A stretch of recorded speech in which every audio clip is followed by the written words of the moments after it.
O presidente da Xunta, Alfonso Rueda, acompañado da conselleira de Medio Rural, María José Gómez, garante celeridade na aplicación das axudas para paliar os danos provocados polos lumes que se aprobarán en Consello a semana que ven.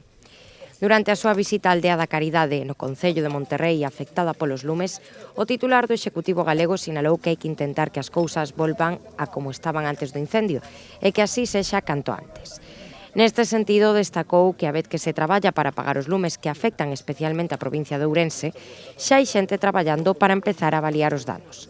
Tal e como lembrou o presidente, a vindeira semana o Goberno galego convocará un Consello extraordinario en Ourense para aprobar a configuración do paquete de axudas dirixidos aos afectados co fin de paliar os danos sufridos.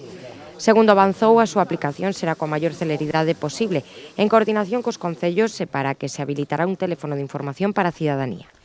Neste senso, estes apoios tamén se estenderán, entre outros, a explotacións forestais, agrícolas ou gandeiras, titulares de tecores, establecementos comerciais, industriais, turísticos ou deportivos, infraestructuras e para o arranxo de vivendas, ademais de axudar co aloxamento provisional ás persoas afectadas.